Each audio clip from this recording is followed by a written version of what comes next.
we had a good meeting last week and a good catch-up.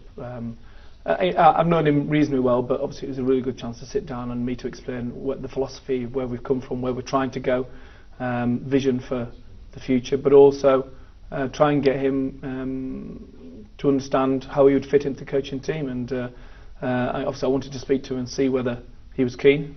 He was keen, understandably. And so yeah, really pleased to get him on board, and I think he'll bring a huge amount to the party. One as a coach, two as a person. He's got 75 caps, played for England for 12 years, British Lion. So I think he'll bring a lot to the party, and I think the players will enjoy working with him. In many ways, there are similarities, aren't there, with Andy Farrell in terms of not long out of the game and understanding very much how these kind of new generation of players tick. Yeah, I think that's.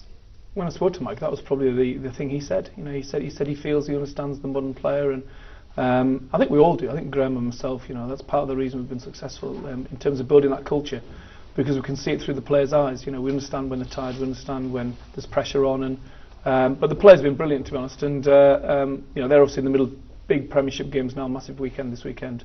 But I know they're excited about the tour. I've spoken to a few of them, and really looking forward to it.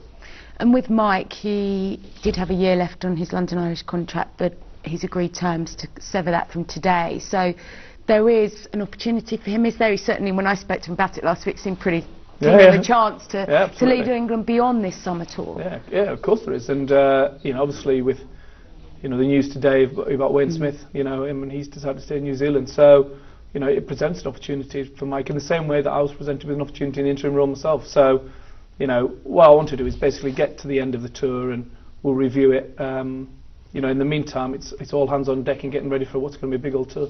And coming back to Wayne Smith then, when he phoned you this morning, what did he say?